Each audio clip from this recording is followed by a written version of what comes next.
Efésios 6. Boa noite a todos. Efésios 6, nós vamos ler a partir do versículo 10. O demais, irmãos meus, fortalecei-vos no Senhor e na força do seu poder. Revesti-vos de toda a armadura de Deus para que possais estar firmes contra as astutas ciladas do diabo. Porque não temos que lutar contra a carne ou sangue, mas sim contra os principados, contra as potestades, contra os príncipes das trevas deste século, contra as hostes espirituais da maldade nos lugares celestiais. Portanto, tomai toda a armadura de Deus para que possais resistir no dia mau e, havendo feito tudo, ficar firmes. Estai, pois, firmes, tendo cingidos os vossos lombos com a verdade e vestida a couraça da justiça e calçados os pés na preparação do evangelho da paz, tomando sobretudo o escudo da fé, com o qual podereis apagar todos os dardos inflamados do maligno. Tomai também o capacete da salvação e a espada do Espírito, que é a palavra de Deus, orando em todo o tempo com toda oração e súplica no Espírito, e vigiando nisso com toda perseverança e súplica por todos os santos. E por mim, para que me seja dada, no abrir da minha boca, a palavra com confiança, para fazer notório o mistério do Evangelho, pelo qual sou embaixador em cadeias, para que possa falar dele livremente como me convém falar. Ora, para que vós também possais saber dos meus negócios e o que eu faço, Tíquico, irmão amado e fiel ministro do Senhor, vos informará de tudo, o qual vos enviei para o mesmo fim, para que saibais do nosso estado e ele console os vossos corações. Paz seja com os irmãos e amor com fé da parte de Deus Pai e da do Senhor Jesus Cristo. A graça seja com todos os que amam o nosso Senhor Jesus Cristo em sinceridade. Amém. A vida nesse mundo não é um passeio num parque, numa bela tarde de outono ou de primavera. A vida nesse mundo é uma guerra. E ao contrário do que a gente poderia imaginar, a única forma de sobreviver a essa guerra não é se escondendo debaixo da cama e fugindo dela. O nosso instinto natural seria, bom, se eu quero sobreviver, eu tenho que fugir da guerra. Eu não vou lutar a guerra, porque se eu for lutar a guerra, eu tenho mais chance de morrer. Então vamos esconder. Mas na guerra da vida, a única forma de sobreviver à guerra é, de fato, lutando ela. Não é fugindo, não é se escondendo. Se você se esconder da guerra, que é a vida nesse mundo, você não terá uma casa onde morar e nem uma cama sobre a qual dormir. Se você fugir da guerra, que é a vida nesse mundo, você não terá como se proteger do frio e nem como matar a sua fome.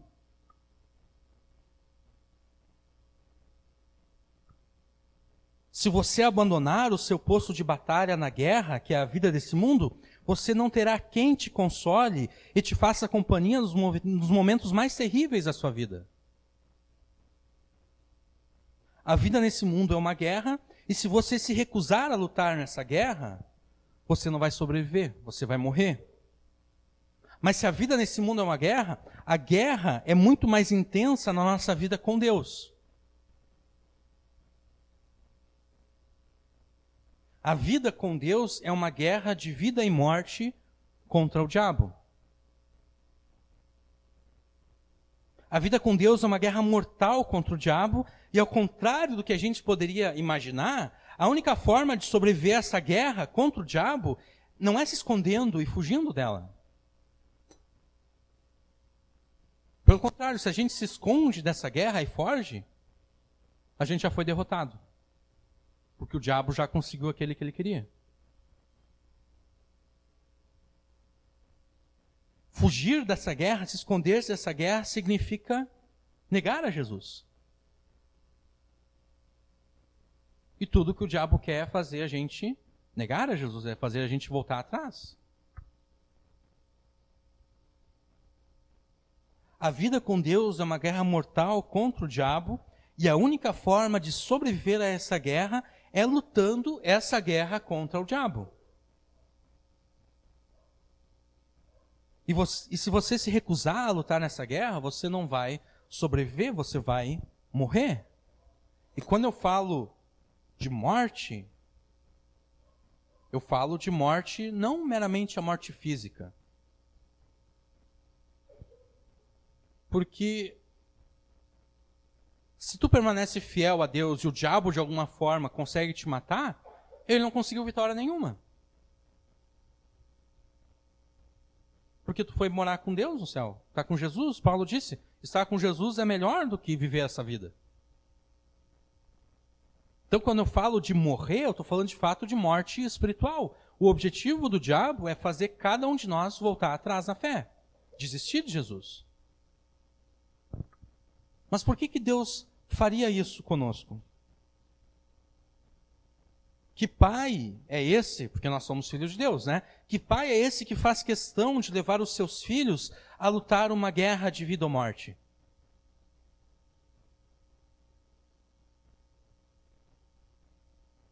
Por exemplo, agora acalmou um pouco a situação, mas até um tempo atrás, a situação ali na Venezuela estava perigando a dar uma guerra. Ia envolver nós, porque obviamente é na divisa do território brasileiro, quer dizer, o Brasil ia se envolver. Qual é o pai, qual é a mãe que ia gostar do seu filho ser enviado para lutar lá? Ninguém, nenhum pai, nenhuma mãe ia gostar disso. Então, que pai é esse? Que tipo de pai é Deus que faz questão que os seus filhos lutem uma guerra de vida ou morte? Esse Deus é um pai que se importa com seus filhos e que usa essa guerra mortal para afirmá-los cada vez mais na sua fé. Porque, às vezes, quando se prega sobre guerra espiritual, sobre batalha espiritual, se tem a impressão de que Deus precisa da nossa ajuda para derrotar o diabo. Mas Deus não precisa da nossa ajuda para derrotar o diabo. Na verdade, bastaria que Deus pensasse e o diabo, de livre e espontânea vontade, se suicidaria. Se Deus pensasse, seria bom se o diabo se suicidasse hoje, o diabo, onde quer que ele estivesse no universo, ele ia se matar. E pronto. Não haveria mais inimigo de Deus.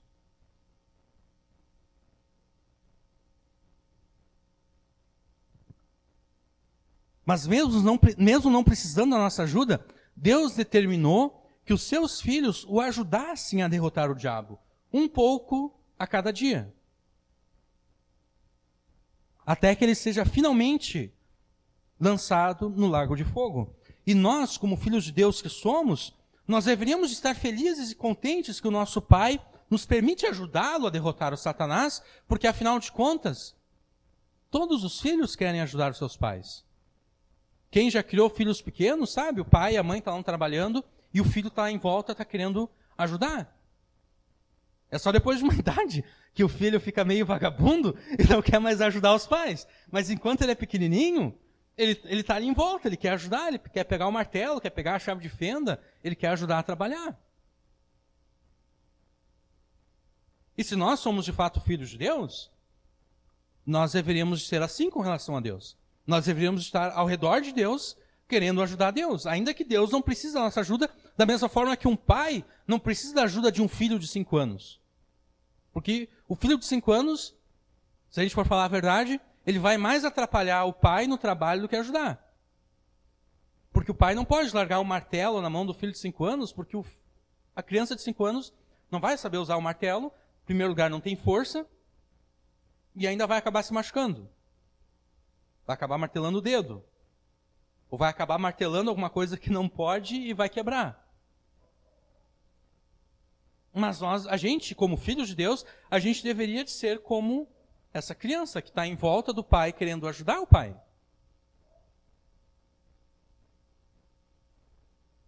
E se a vida com Deus é uma luta mortal contra o diabo, Deus não nos abandona a nossa própria sorte nessa guerra. Deus, o nosso Pai, providenciou para nós tudo aquilo que nós precisamos para vencer o diabo nessa guerra.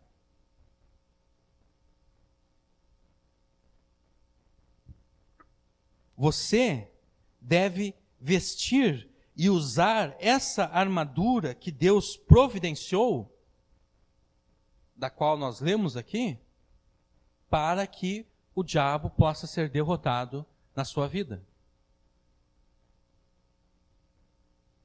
Mas nenhum de nós precisa ter medo de lutar contra o diabo, exatamente por causa dessa armadura. Usar essa armadura é certeza de vitória.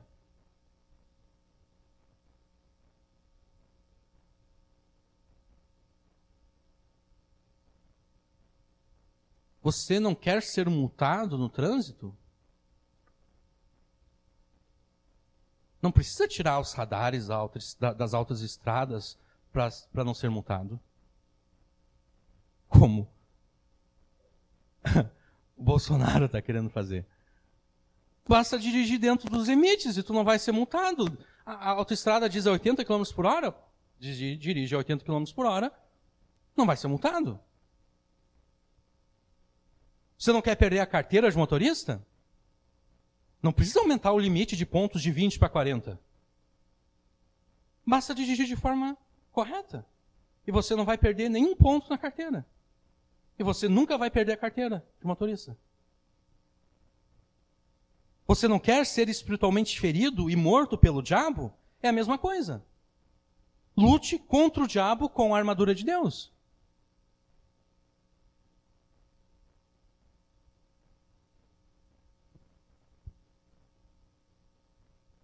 Não precisa orar para Deus mudar as regras da luta espiritual, da guerra espiritual. Não precisa mudar regra nenhuma. É só lutar de acordo com a armadura espiritual e a vitória está garantida.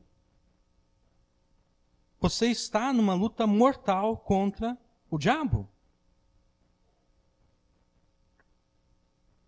Revista-se da armadura de Deus e lute contra o diabo com essa armadura. Revista-se da armadura de Deus para permanecer firme na fé. Revista-se da armadura de Deus, você estará firme contra o diabo, e assim, a cada vitória que você tiver contra o diabo, você estará ainda mais forte contra ele na próxima vez. Havia muitas outras coisas acerca das quais Paulo poderia ter escrito aos Efésios, mas com relação a todas elas, Paulo confia que o próprio poder de Deus é capaz de conduzir os efésios a essas coisas e ao entendimento dessas coisas. É o que Paulo quer dizer quando ele escreve: no demais, irmãos meus, no versículo 10. Em Filipenses, Paulo escreve: quantas demais coisas, ou não resta mais eu dizer nada para vocês a não ser alegrai-vos no Senhor. Até aqui Paulo mostrou aos Efésios as riquezas de Cristo, que é a salvação eterna, a vocação para a qual eles haviam sido chamados por Deus. Efésios 1, 2 e 3. Aí, a partir de Efésios 4, Paulo mostrou a eles como eles deveriam de andar de modo digno nessa vocação, como eles poderiam viver à altura da salvação que Deus havia lhes dado. E a partir dali, nós vimos que nós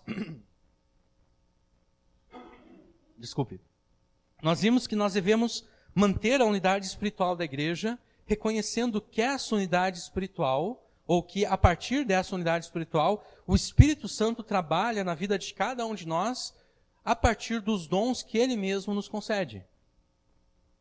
Isso para a obra do ministério. Sendo guiados pelo Espírito, também nós vimos, nós devemos nos despojar do pecado como quem tira uma roupa suja, e nós devemos nos revestir da justiça e da santidade de Deus.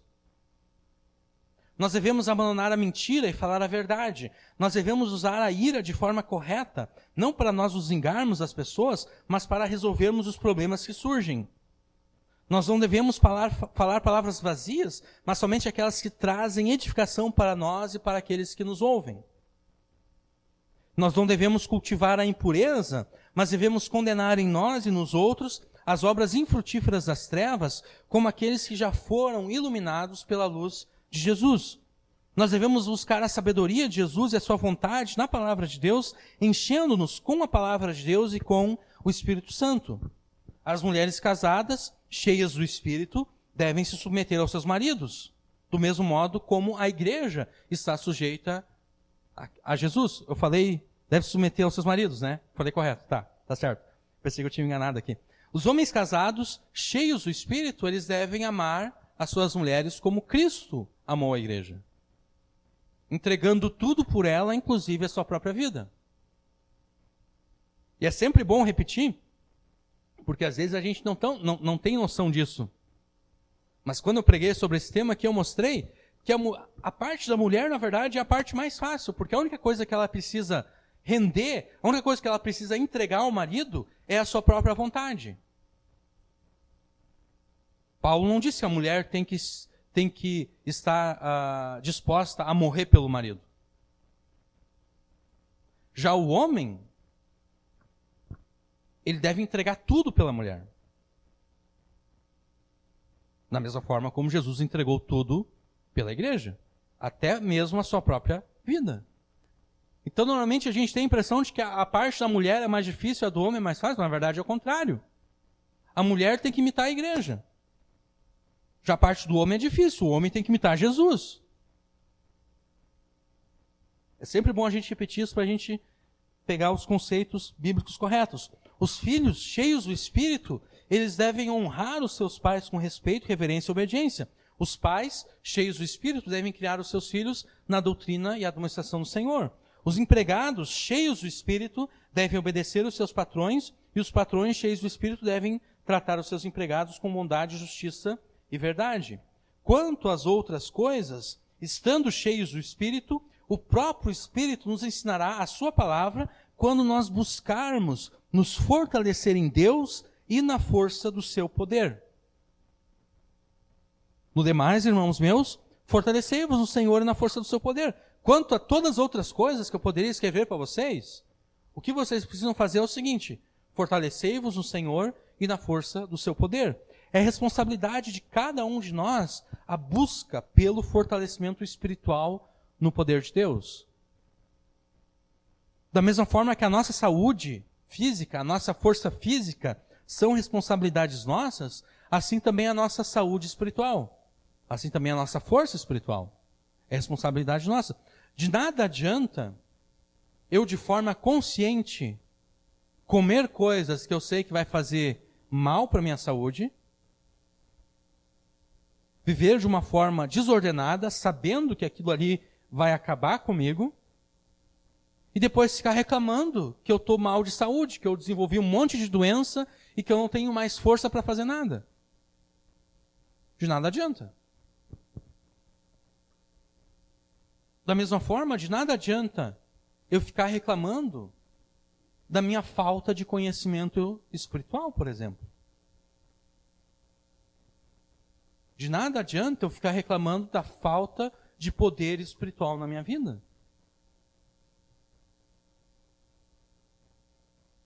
Eu não tenho poder. Bom, mas tu buscou poder? Tu te fortaleceu na força em Deus e na força do seu poder? Eu sou muito ingênuo espiritual, todo mundo me engana, eu acredito em tudo aquilo que as pessoas falam e depois eu percebo que eu fui enganado. Bom, mas teve tempo para obter conhecimento espiritual, né? Tu tinha a palavra de Deus, tu podia ouvir a pregação na tua igreja, que é uma pregação boa, correta, de acordo com a palavra de Deus, mas tu não aproveitou nada disso. Aí de fato fica difícil, né? A pessoa só pode reclamar de si mesma. Ela só pode murmurar contra si mesma. Ela não pode reclamar dos outros e nem de Deus. Só de si mesmo. Se você é crente em Jesus, se você é um filho de Deus, você deve se fortalecer em Deus e na força do seu poder. Porque sem Jesus, sem o poder de Deus, nós não podemos fazer nada por nós mesmos. Isso Jesus disse em João capítulo 15. E o que Jesus quis dizer ali, não é que a gente não pode fazer nada. É que a gente não pode fazer nada que preste aos olhos de Deus. Porque um monte de gente aí no mundo está fazendo um monte de coisa sem a ajuda de Jesus. Eles não dependem de Jesus, eles não pedem ajuda de Jesus. Mas para Deus, ainda que para nós pareça ser grande coisa, para Deus, Deus olha e diz, não vale nada. Por quê? Porque não foi feito através de Jesus. Deus só aceita aquelas coisas que são feitas em nome de Jesus e por meio de Jesus. Sem Jesus, sem o poder de Deus, nós não podemos fazer nada por nós mesmos. O poder de Deus se manifestou em Jesus, trazendo Jesus dentre os mortos e colocando Jesus para sempre à sua direita nos céus, acima de todo principado, poder, potestade, domínio humano ou satânico. Isso está em Efésios capítulo 1. A gente pode abrir Efésios capítulo 1?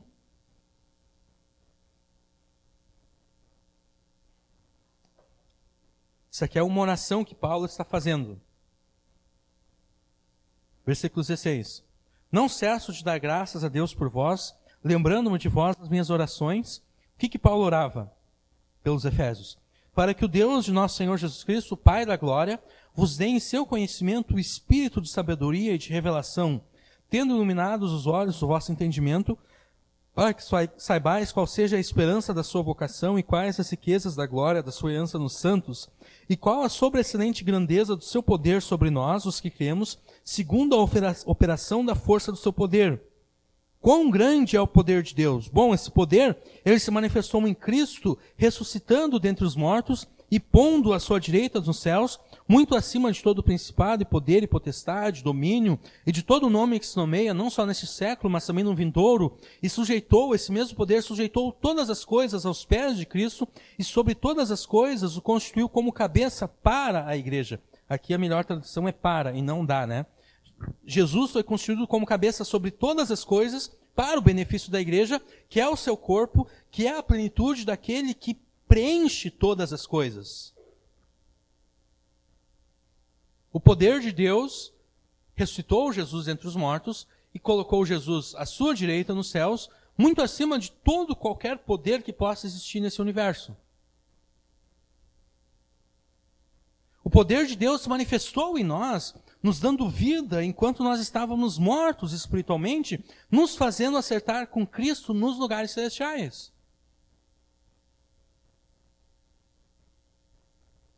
Se o poder de Deus é o que nos deu tudo aquilo que nós temos, conforme o hino que a gente cantou anteriormente, Jesus, tudo por ti, Jesus, tudo que tenho e sou e ainda vem a ser. Se o poder de Deus é o que nos deu tudo aquilo que nós temos e somos em termos de salvação e vida eterna, por que nós confiaríamos em outro poder que não o poder de Deus para nos fortalecer?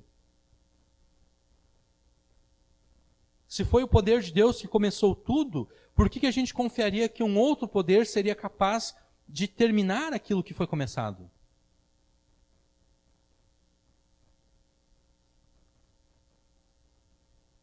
Se você é crente em Jesus, a gente pode voltar para Efésios 6, se você é crente em Jesus, você deve se fortalecer em Deus e na força do seu poder.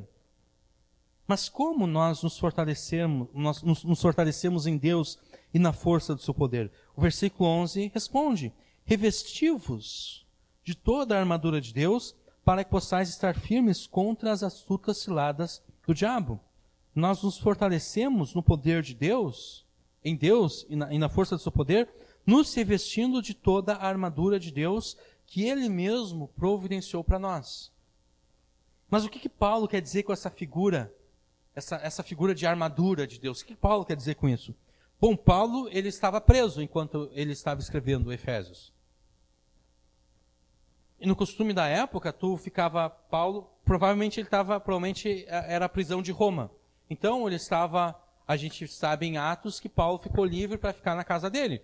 Mas ele estava numa espécie de prisão domiciliar. Só que naquela época, eles não tinham a tornozeleira eletrônica, né? Para controlar se o preso estava lá mesmo ou não. Então, o que eles faziam?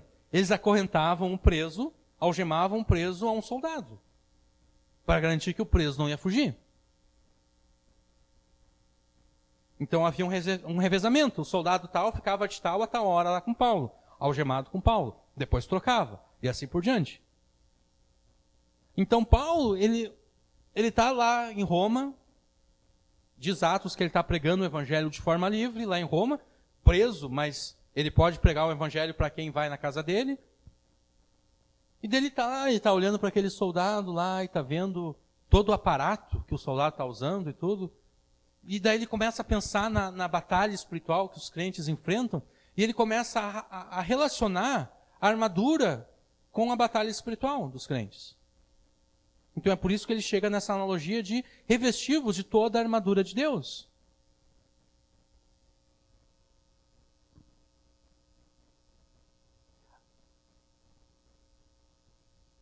A gente deve se revestir de toda a armadura de Deus.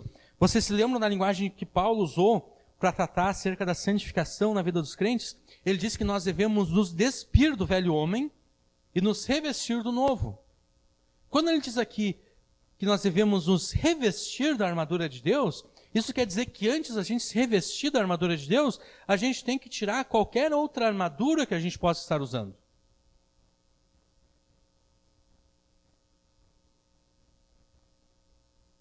A gente tem que ser mais ou menos como Davi, quando ele foi enfrentar o gigante Golias.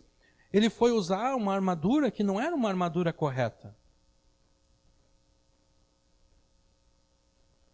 Saul era um homem maior que Davi, aparentemente.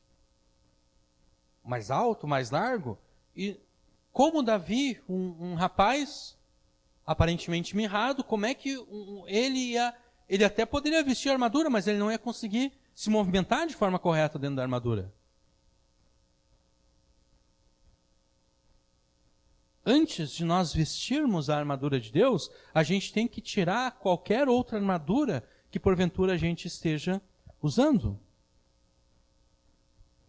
Nós devemos nos despir do nosso poder e da nossa capacidade para nos revestir do poder e da capacidade de Deus.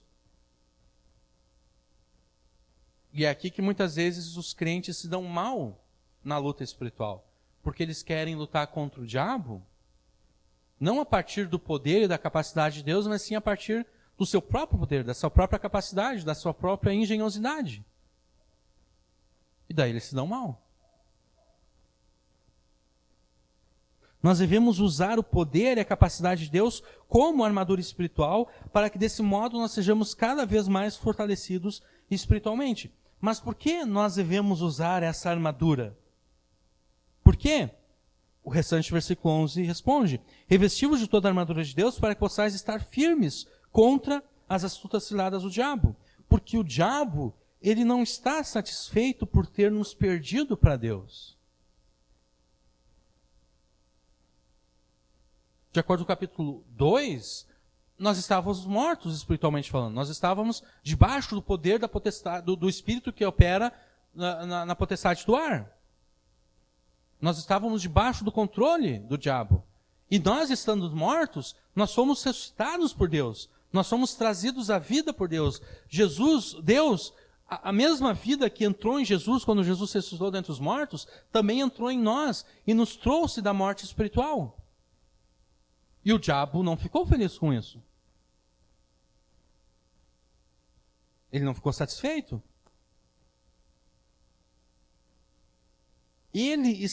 O diabo está constantemente de tocaia, colocando armadilhas engenhosas, colocando astutas ciladas no nosso caminho. O diabo faz isso porque, através dessas armadilhas, ele está tentando se apoderar de nós. Ele está tentando fazer com que nós caiamos de novo debaixo do controle dele.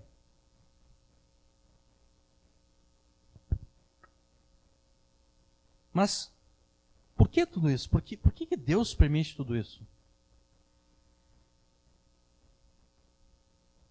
Se o poder de Deus é infinitamente maior do que o poder do diabo,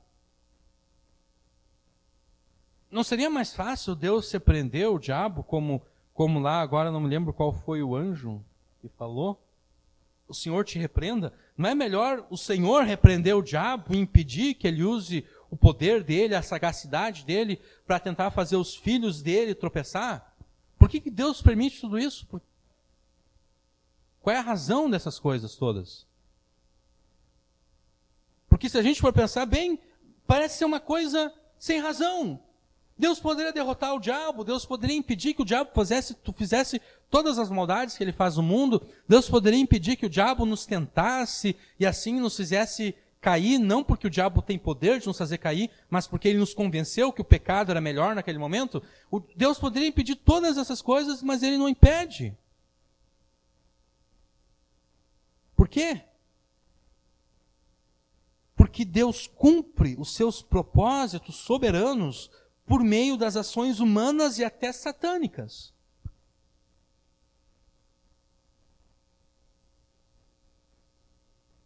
O diabo não queria que Jesus trouxesse salvação ao mundo. Mas ainda assim, Deus usou a ação do diabo para trazer salvação ao mundo. Deus fez que o diabo entrasse em Judas para que Judas traísse Jesus, para que Jesus fosse morto e assim Jesus morresse debaixo da ira de Deus para trazer salvação a todos aqueles que creem. Mas o diabo não fez isso porque ele queria fazer isso. Ele queria matar Jesus, mas ele não queria que a morte de Jesus trouxesse salvação. Mas o diabo não teve escolha, porque Deus determinou que a maldade do diabo seria usada para trazer salvação. Da mesma forma que a maldade de Judas foi usada para trazer salvação. Da mesma forma que a maldade de todos aqueles judeus que pediram Barrabás e pediram que Jesus fosse crucificado, Deus usou a maldade deles para trazer salvação. E Deus usou a maldade de Pilatos, que deveria julgar de forma justa e não julgou, resolveu lavar as mãos. Deus usou a maldade de Pilatos para trazer salvação ao mundo.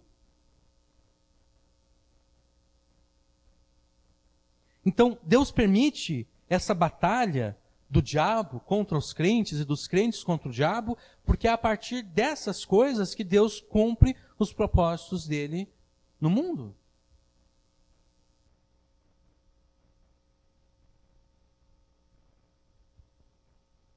Só que Deus só gosta de usar o mal para cumprir os seus propósitos a partir daqueles que são incrédulos. A partir daqueles que são crentes, Deus não quer usar o mal deles para cumprir o seu propósito no mundo. Deus quer usar o bem que eles fazem para cumprir o seu propósito no mundo. De nós crentes, Deus não quer que nós façamos o mal e depois usemos dizendo, não, eu fiz esse mal aqui porque ele está cooperando com a vontade de Deus, porque Deus usa todas as coisas para fazer a sua vontade. Deus não quer isso. Dos seus filhos, Deus quer que somente o bem deles coopere para o propósito dele no mundo. O mal deixa para ser feito pelo diabo e pelos incrédulos. É por isso que nós devemos estar firmes contra as astutas ciladas do diabo, porque como filhos de Deus, nós temos a responsabilidade de lutar contra o mal fazendo o bem, fazendo aquilo que é correto. E, como eu disse no início, a gente não pode fugir dessa luta, a gente não pode fugir dessa guerra, porque lá em Apocalipse, nas cartas que Jesus manda às 7 igrejas, sempre tem um pedacinho que está escrito assim, ao que vencer, quer dizer, é necessário vencer. Não basta ser membro da igreja de Éfeso, ou da igreja de Esmirna, no caso lá de Apocalipse, ou da igreja evangélica da Perseverança, no nosso caso. É necessário vencer. Cada uma daquelas igrejas estava enfrentando um tipo de tentação, um tipo de provação. E era necessário que aqueles crentes, aqueles irmãos nossos, vencessem. Da mesma forma, nós aqui na Igreja Evangélica da Perseverança, em Novo Hamburgo, e a igreja brasileira como um todo, nós estamos enfrentando certo tipo de provação, certo tipo de tentação, e é necessário que nós vençamos. Ao que vencer, lhe darei isso, isso, isso. A vitória é dada apenas àqueles que vencem. E os que vencem são aqueles que lutam. Quem não luta, não vence. Mas quais são as astutas ciladas contra as quais nós devemos estar firmes? Quais são as armadilhas que o diabo tenta colocar no nosso caminho para tentar nos pegar, para tentar nos enganar? Eu coloquei algumas aqui, tem muitas mais, mas eu coloquei algumas. Primeira, confundir a mentira com a verdade para fazer a mentira parecer com a verdade. Que é aquilo que o diabo fez com Eva. O diabo se aproximou e disse: Deus disse para vocês que vocês não devem comer e... Não. Deus disse isso para vocês, né? Vocês não devem comer e tudo e não sei o quê. E ele começou a confundir Eva com aquela conversa ali. E daí ele conseguiu fazer a mentira parecer a verdade. Não, isso aqui é o seguinte, ó. Deus já comeu nessa árvore aqui. É por isso que ele é Deus. E daí, se vocês comerem, vocês vão se transformar igual a ele, vocês vão ser deuses como ele. Então, uma das ciladas que o diabo usa é confundir a mentira com a verdade para fazer a mentira parecer a verdade. Uma outra relacionada a essa é citar de forma errada a palavra de Deus. Porque a gente não pode se enganar. O diabo conhece a palavra de Deus melhor do que todos nós. Ele sabe exatamente o que a palavra de Deus significa. E ele tentou isso com Jesus. O diabo levou Jesus para o alto do templo. E ele disse, se tu é filho de Deus, te lança daqui para baixo. Porque está lá escrito no Salmo 91.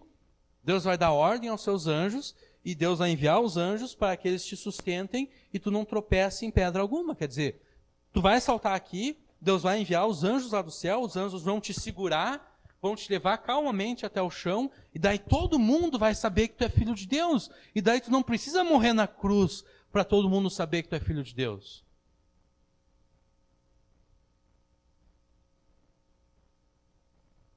Mas, obviamente, essa interpretação do Salmo 91 é uma distorção. O Salmo 91, quando diz ali que Deus vai enviar os anjos para nos proteger, isso não quer dizer que eu posso subir no alto de um prédio e saltar lá de cima porque, bom, Deus prometeu, então ele vai cumprir. Jesus disse, não, eu não vou fazer isso. Sabe por quê? Porque na palavra de Deus está escrito, não tentarás o Senhor teu Deus. O que é tentar a Deus? Por exemplo, Jesus disse, se algum discípulo meu tomar alguma coisa mortífera, não vai fazer dano nenhum. Ah, tá bom então. Então agora eu vou fazer uma demonstração para vocês que eu tenho o poder de Deus em mim. Aqui tem veneno. Eu vou tomar esse veneno. E não vai acontecer nada comigo. Não é veneno, é água. Porque ela olhou ali, ela olhou espantada. É água só. E não vai acontecer nada comigo. Isso é tentar a Deus.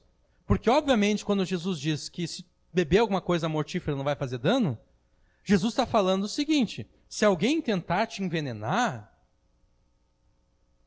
e não for hora de tu morrer, tu não vai morrer. A pessoa pode colocar o veneno mais mortífero que existe e tu não vai morrer. Sem a pessoa saber, né? Obviamente. Lá nos Estados Unidos tem umas igrejas que os pastores, eles ficam brincando com cobra. Cobra venenosa. Porque está escrito que tu vai pisar serpentes e escorpiões e não vai estar dando nenhum. Esses tempos, aí eu vi um vídeo, tava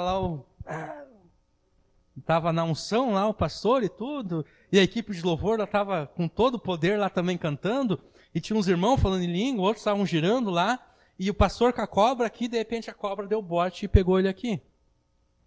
E daí o pastor meio que se assustou, mas ainda ficou firme na fé. Ele pensou, não, está escrito, não vou morrer. E ele continuou lá e daqui a pouco ele começou a cambalear. E daí, de repente, alguém mais sensato ali do meio pensou, não tem que levar o pastor coitado lá para o médico, para o hospital, porque senão ele vai bater as botas aqui mesmo. E o pastor não queria. Ele estava na fé ainda, ele pensou, não vou morrer, mas daqui a pouco ele quase que desmaiou. E daí de 2, de 3 lá, e o pior que o cara era meio gordinho, tiveram que pegar de 2 ou 3 para carregar ele para fora, para um carro e levar ele para o hospital. Isso é tentar a Deus.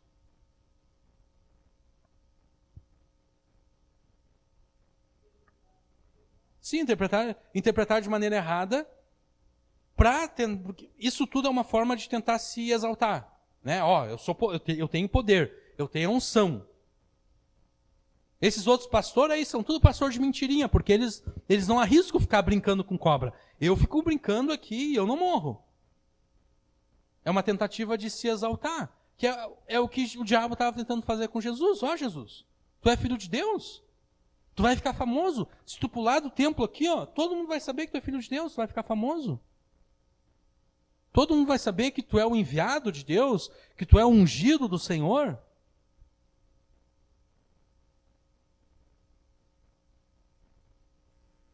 O diabo, ele cita a palavra de Deus de forma errada, e essa é uma das formas pelas quais ele tenta nos enganar. Nos tenta fazerem cair em armadilhas.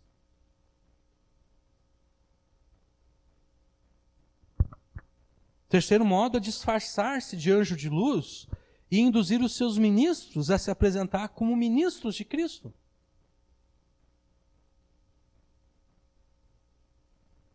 Isso Paulo escreveu em 2 Coríntios 11, 13 e 15. Ele diz, esses homens são falsos apóstolos, obreiros desonestos, disfarçando-se de apóstolos de Cristo, e não é de admirar, pois o próprio Satanás se disfarça de anjo de luz. Portanto, não surpreende que também os seus servos se disfarcem de servos da justiça. O fim deles será de acordo com as suas obras. O diabo se veste como se fosse um ser de luz, um anjo de luz, um anjo de Deus, e os ministros dele, aqueles que servem a ele, também se disfarçam de ministros de Jesus, de pregadores do Evangelho. E obviamente que o modo como esses pregadores do Evangelho, que na verdade são ministros do diabo, a forma como eles vão enganar as pessoas é exatamente as outras anteriores que eu falei. É confundir a mentira com a verdade para fazer a mentira parecer com a verdade e é citar a palavra de Deus de forma errada, de forma errônea.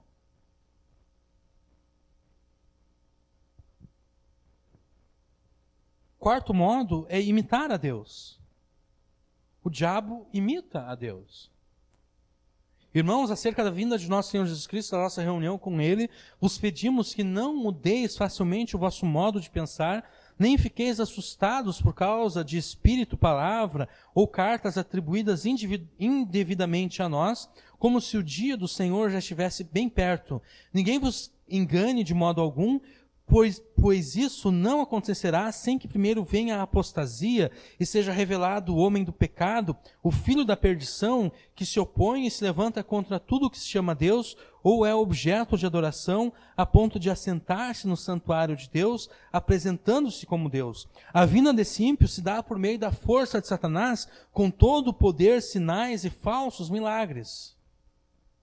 Isso é 2 Tessalonicenses. E daí Jesus, em Mateus 7, nem todo o que me diz Senhor, Senhor entrará no reino dos céus, mas aquele que faz a vontade de meu Pai que está no céu. Naquele dia muitos me dirão, Senhor, Senhor, nós não profetizamos em teu nome não expulsamos demônios, em teu nome não fizemos muitos milagres? Então lhes direi claramente, nunca vos conheci, afastai-vos de mim, vós que praticais o mal. O diabo imita a Deus.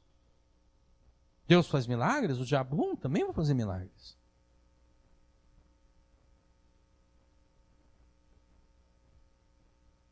Deus faz sinais e maravilhas? Bom, o diabo pensa, eu também vou fazer. E eu vou enganar as pessoas dessa forma. Eu vou imitar a Deus para as pessoas me servirem pensando que estão servindo a Deus.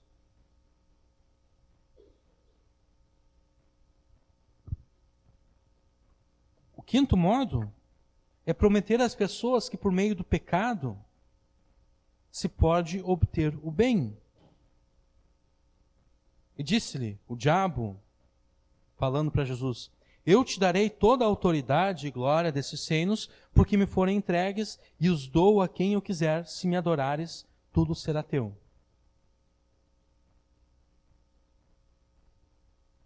Era do propósito de Deus que todos os reinos viessem a ser Jesus, está lá em Apocalipse. Aleluia, já o Senhor nosso Deus reina, e todos os reinos agora pertencem ao Senhor e ao seu Cristo, alguma coisa assim.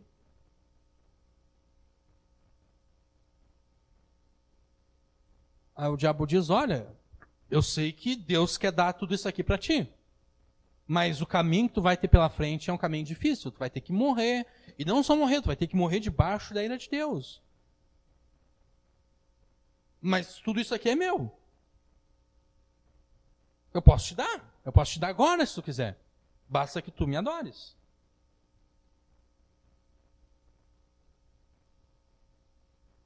O diabo estava dizendo, olha, o bem, é bom que tu ganhe tudo isso. E se tu pecar, tu vai ganhar tudo isso. Vai ser bom. O diabo promete às pessoas que por meio do pecado se pode obter o bem. A questão é que nunca dá certo. Oi? Sim. Sim.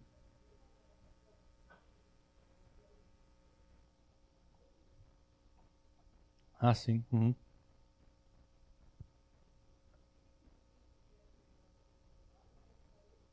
Tá, mas o que tu quer dizer? Só para mim entender o que tu quer dizer.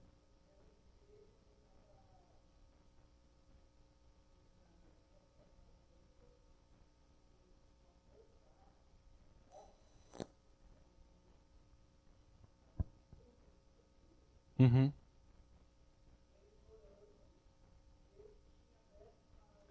Ah, sim, tá. Isso aqui era uma rede de televisão que o pai pegava, acho que era lá da Costa Rica, né? Uma coisa assim. E daí eles tinham uma programação assim, uma semana inteira de louvor e oração e tudo. E as pessoas poderiam ligar pedindo oração e tudo. Só que para tu ser atendido por Deus, teria que dar uma oferta para eles. Teria que ofertar. Aí Deus ia ouvir a oração que eles fizessem. E daí eles usavam essa expressão, agora Deus abriu uma janela de oportunidade aqui, você que tem o seu filho viciado em drogas e não sei o quê, você quer a libertação do seu filho, então ligue para nós agora, faça uma oferta e o seu nome vai estar aqui e nós vamos orar e Deus vai livrar o seu filho do vício das drogas. Sim. Não porque a gente fosse viciado em drogas, não.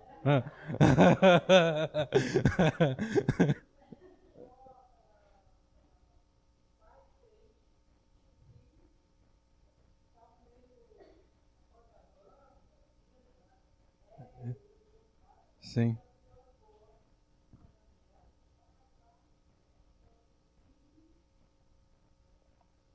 Ligue já.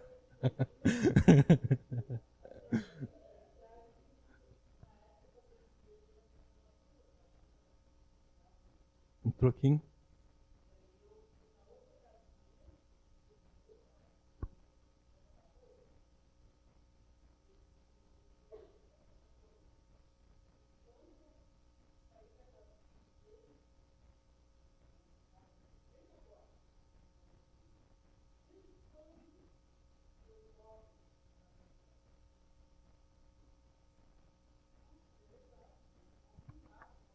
Sim, porque Jesus disse, né, de graça recebestes, de graça dai. Quer dizer, não tem...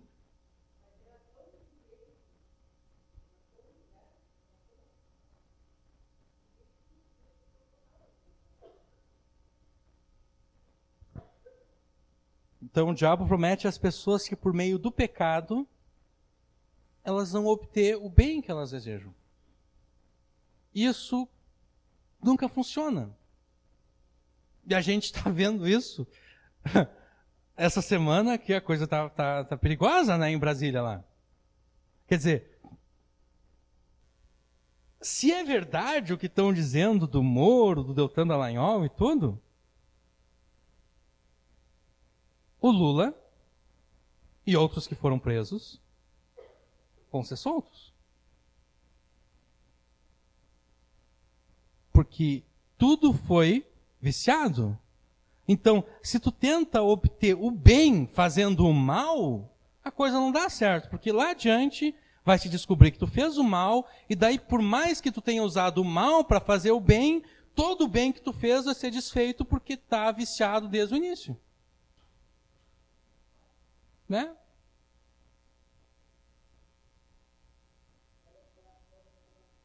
Pois é. Pois é, né? A gente está orando, e daí... eu falei pro pai até, acho que foi ontem, não me lembro. Eu falei, foi meio irônico, porque no domingo tu pregou sobre testemunha falsa, e daí no domingo estoura isso ali. Que coisa estranha.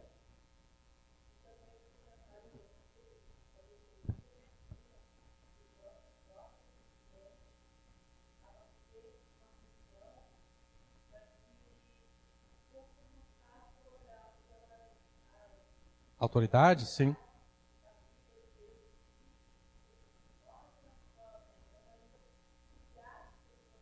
Sim. Sim.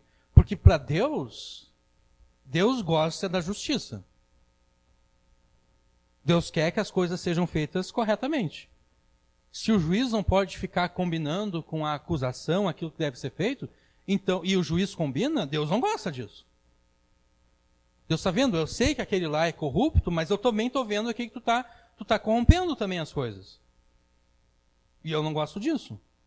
E de repente Deus pensa assim, quer saber, eu vou desfazer essa injustiça que foi feita. Vamos ver? A gente não deve julgar antes do tempo, né? Vamos ver como é que as coisas andam, mas se de fato foi feito de forma errada a coisa toda, a gente não consegue obter o bem fazendo o mal. A única forma de obter o bem, de conseguir aquilo que é bom, é fazendo o correto. Agindo de forma correta. A lei determina que é assim que a gente tem que fazer, então vamos cumprir a lei. Vamos fazer as coisas direitinho. Vai demorar mais tempo? Vai, mas pelo menos vai ser certinho. Vai dar tudo certo. Depois não tem como voltar atrás depois. Pode falar.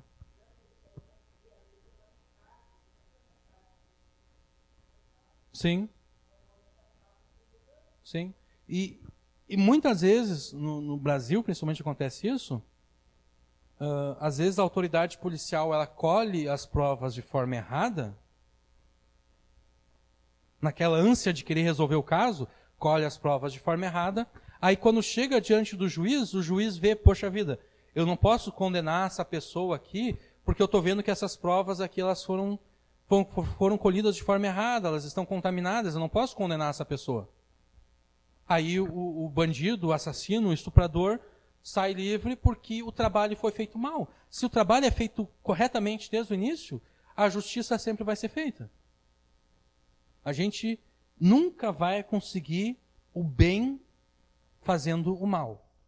O mal sempre vai gerar o mal. Ainda que aparentemente ele gere o bem, mas no final vai gerar o mal. É isso que o diabo tenta fazer conosco. Ele nos promete que, olha, se tu fizer o mal aqui, tu vai conseguir o bem lá na frente. Mas a gente nunca vai conseguir. Essas são apenas algumas ciladas com as quais o diabo tenta nos enganar. Mas a boa notícia é que se nós estivermos revestidos com o poder de Deus, como a nossa armadura espiritual, se nós usarmos o poder de Deus como a nossa armadura espiritual, nós estaremos mais do que firmes para enfrentar o diabo e as armadilhas que ele coloca diante de nós. É por isso que nós devemos estar atentos e vigilantes para a todo momento, com a palavra de Deus, desfazer os enganos com os quais o diabo tenta nos enganar. E aqui é um erro que alguns irmãos nossos caem. Nós não devemos ter um medo supersticioso do diabo. Tem muito crente que tem um medo supersticioso. Ai, não fala o nome dele, porque... para de chamar, para de invocar o demo aí, senão daqui a pouco ele aparece. Quem tem esse tipo de medo supersticioso são os incrédulos. Né? O incrédulo que tem medo de espírito, que tem medo de fantasma, que tem medo de trabalho de magia, que tem medo de mal olhado e não sei o quê, e daí vê a macumba ali, daí atravessa a rua porque eu não quero passar perto da macumba porque vai que pega alguma coisa em mim. Quem tem medo, quem tem esse tipo de medo supersticioso é incrédulo. O crente não pode ter esse tipo de medo. A gente não deve ter um medo supersticioso do diabo, mas a gente deve estar atento às suas armadilhas. Porque o diabo não está na superstição. O diabo, se tu passa do lado do trabalho de macumbaria ali, o diabo não vai grudar em ti porque tu passou do lado. O diabo vai grudar em ti através de outras coisas. É através das mentiras que tu ouve, mentiras acerca da palavra de Deus, das mentiras acerca da palavra de Deus que tu ouve e tu acredita. É ali que o diabo entra na tua vida. Dando o exemplo da mãe. Quer dizer, a mãe estava sendo iludida. Era o diabo entrando, não que estava sendo possessa pelo diabo, mas era o diabo de alguma forma enganando. Eu quero que os meus filhos, eles busquem a Deus, eu não quero que eles fiquem assim, mais ou menos assim, meio que um pé na igreja e outro no mundo. Eu quero que eles sejam firmes. Então eu vou dar esse dinheiro aqui para eles. Quer dizer, era o diabo enganando. Era ali que o diabo estava entrando. Não é através da macumbaria que tu passou do lado ali.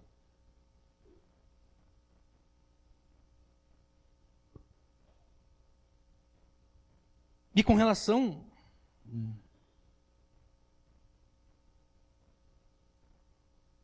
Eu não vou falar isso aqui, senão é melhor deixar quieto isso aqui. Nós não devemos crer no que as outras religiões nos dizem acerca dos espíritos maus.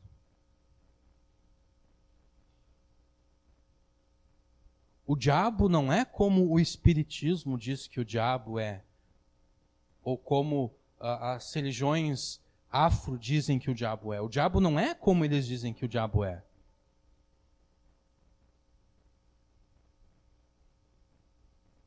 A gente não deve acreditar no que as outras religiões dizem acerca dos espíritos maus. Porque quem foi que influenciou essas outras religiões? Foi o próprio diabo. E convém a ele contar mentiras acerca dele. Para que as pessoas creiam a mentira. Ele nunca vai contar a verdade acerca dele.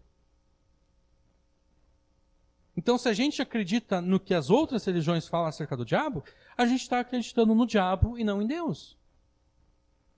O diabo é como a palavra de Deus diz que o diabo é. Não como o espiritismo, ou até o catolicismo, ou a macumbaria e outras religiões dizem que o diabo é. A única forma de nós resistirmos os ataques satânicos e derrotar o diabo em nossas vidas é pelo uso do poder de Deus como uma armadura. É através do uso da armadura de Deus em nossas vidas. Nós não devemos confiar em métodos humanos para derrotar o diabo, porque não é contra homens que nós devemos lutar. Métodos humanos funcionam contra outras pessoas como nós, mas não contra o diabo. É o que diz o versículo 12. Porque não temos que lutar contra a carne e o sangue. Carne e o sangue aqui são pessoas de carne e sangue, de carne e ossos como nós, mas sim contra os principados, contra as potestades, contra os príncipes das trevas desse século, contra as hostes espirituais da maldade nos lugares celestiais. Então a gente não pode confiar em métodos humanos. Os lugares celestiais nos quais o diabo e os demônios agem não são os mesmos lugares celestiais nos quais Jesus está entronizado à direita do Pai. Os lugares celestiais nos quais os demônios e o diabo agem é a atmosfera. Por isso que em Efésios 2:2, Paulo se refere ao diabo como o príncipe das potestades do ar. Ele opera nessa esfera física aqui, na atmosfera. Ele está por aí, viajando, no ar, cumprindo os seus propósitos malignos. Mas se o diabo e os demônios atuam na atmosfera física, os crentes estão assentados com Cristo nos lugares celestiais, muito acima dos demônios e de todo o poder satânico e demoníaco. Nós somos ressuscitados com Cristo e estamos assentados com Cristo nos lugares celestiais. A vida dos crentes está segura e escondida com o próprio Jesus nos lugares celestiais, à direita do Pai, onde estão todas as bênçãos espirituais que asseguram a nossa salvação e vitória contra o diabo. Isso quer dizer que nós lutamos contra o diabo e contra os demônios de uma posição segura. Mas nós vamos estar seguros apenas se nós lutarmos de acordo com o poder de Deus, usando a armadura de Deus. Por isso que nós não devemos confiar em métodos ou estratégias humanas para derrotar o diabo. É por isso que toda essa história de fazer mapeamento espiritual, que normalmente se ensina em conferências de guerra espiritual, fazer mapeamento espiritual, fazer o histórico daquela cidade, para ver quem foi o fundador daquela cidade, para ver se o fundador foi maçom ou foi não sei o que e tudo, porque daí o fundador, sendo maçom, ele deu autoridade espiritual para tal principado e tal potestade. Isso não tem nada a ver. Paulo chegou em Éfeso. Éfeso era uma cidade que era dominada pela magia, porque lá em Atos diz que eles se converteram a Jesus e eles pegaram todos os livros de magia que eles tinham, que eram custava bastante dinheiro, e eles botaram fogo, não porque eles estavam quebrando a obra satânica daqueles livros, mas porque eles estavam destruindo. Isso aqui não basta mais para nós, isso aqui não é suficiente mais para nós, porque agora nós conhecemos a Jesus, nós conhecemos o verdadeiro Deus da vida eterna. Paulo não chegou lá em Éfeso fazendo um histórico de quem foi o fundador de Éfeso e como é que foi que aquela cidade se tornou tão entregue à magia e assim por diante. Não, ele chegou em Éfeso, ele encontrou alguns discípulos lá que eram discípulos de João, ele perguntou, vocês já receberam o Espírito Santo? Eles disseram, olha, a gente nem sabe que existe Espírito Santo, a gente nunca ouviu falar do Espírito Santo. Aí Paulo pregou a Jesus, disse, olha, João veio batizando o povo com um batismo no arrependimento, dizendo que eles deveriam de crer naquele que viria depois dele. E quem veio depois de João foi Jesus. E Jesus é esse que batiza com o Espírito Santo. Então Paulo pregou a Jesus para eles, eles creram e foram batizados em nome de Jesus. E daí muitas outras pessoas creram, e daí Paulo alugou uma escola que havia lá, e ele pregava naquela escola lá por 3 anos, acho que quase 3 anos ele ficou em Éfeso, pregando, e as pessoas que criam em Éfeso iam nas cidades vizinhas pregando o evangelho também. Paulo, ele não se preocupou em fazer um mapeamento espiritual de Éfeso. Ele chegou lá e pregou o evangelho, e as pessoas creram. Agora, o método humano diz, não, tu tem que fazer, tu tem que descobrir isso aqui, porque daí isso aqui está ligado com aquilo lá, e daí tem aqui, não sei o quê, e daí liga com aquela falsa religião ali, tudo. E enquanto os crentes estão fazendo isso, o diabo está gargalhando.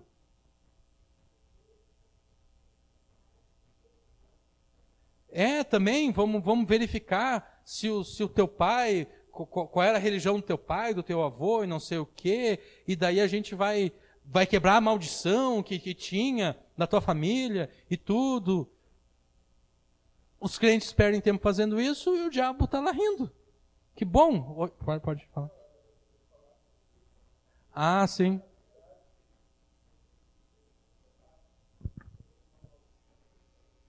Sim. Isso. Sim.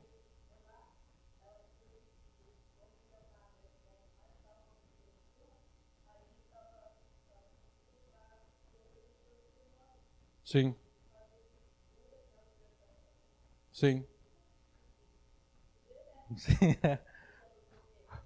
Pode falar. Então, o diabo deve estar, então, no topo do Everest, então, porque é o ponto mais alto do mundo.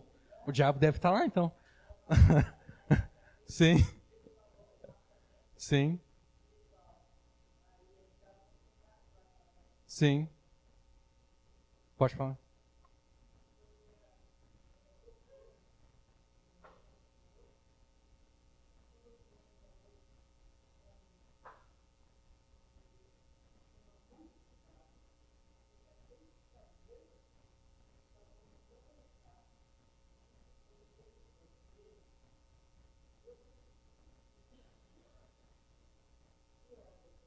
Sim. Né? Sim, sim. Que foi feito lá. Uhum. Semear a palavra de Deus, daí vai florescer. Essa era a ideia, né? Vamos semear a palavra de Deus aqui. Seria mais produtivo ter dado, então, a Bíblia para um mendigo, para alguém ali, do que enterrar a palavra de Deus na terra, né? O que a terra vai fazer com a palavra de Deus? Vai só apodrecer ali, né? Não vai acontecer nada com aquilo ali. É exatamente isso. É tu acreditar em métodos humanos, é tu trazer coisas de outras religiões para dentro do Evangelho. Que é aquilo que a Universal faz um pouco também, né? O encosto. O que é um encosto? O encosto, acho que é no Espiritismo, né? No Espiritismo, a pessoa tem encosto é quando um parente seu morto morreu, mas está encostado nela, né? Não se libertou ainda, não foi ainda pro caminho da luz. Então a pessoa tem um encosto. Então a Universal ela pega e adapta essa linguagem espírita para atrair essas pessoas. E o que é estranho, porque a Universal ela nasceu exatamente para se opor a essas coisas, né? Ela nasceu exatamente para se opor a espiritismo, macumbaria e tudo isso, mas acaba adotando a própria linguagem, a própria prática dessas religiões que ela nasceu para se opor. Sim. Sim, vai pegando, né? A Igreja Católica tem aquilo que se chama de sincretismo, né? Tem lugares, eu não sei como é que é aqui no Rio Grande do Sul, mas tem lugares que tu é espírita e tu é católico, né? Tu vai na missa lá, tu vai na missa religiosamente e tu vai no centro espírita também. Ou tu vai no terreiro de macumba. Tu vai na missa e depois vai no terreiro de macumba. Quer dizer, uma coisa não tem nada a ver com a outra. O que a missa tem a ver com a macumba ou com o centro espírita? Não tem nada a ver. Mas as pessoas, elas vão misturando tudo. E os padres, porque não querem perder as suas ovelhinhas, eles concordam. Né? Porque eu acho que até lá na Bahia, acho que tem lá uma cerimônia lá, que umas mães de santo, elas davam lá uma escadaria de uma igreja. Acho que é na Bahia que tem. Quer dizer, aquilo ali obviamente é com a conveniência do padre ali, de quem é responsável. Porque se o cara sabe que a teologia cristã não concorda com aquilo ali, mas por que ele deixa? Porque ele sabe que se ele proibir, ele vai perder um monte de gente que vai na missa que depois também vai lá no terreiro de macumbaria. Então se faz essa mescla, essa mistura toda. E isso não funciona. Não, o diabo está rindo disso. O diabo fica rindo do padre lá, pregando, pelo menos na cabeça dele, né? Tentando pregar a vontade de Deus para o povo, o diabo está rindo, porque ele diz, tu deixa as pessoas ir, tu até concorda com as pessoas. E obviamente que mesmo que o padre não deixasse, o diabo ia continuar rindo, porque o padre não está pregando de fato a palavra de Deus, né? Ele está pregando uma tradição que ele recebeu que muitas vezes contraria a palavra de Deus. Mas da mesma forma que o diabo ri do padre, ri do papa, o diabo muitas vezes pode rir de nós também.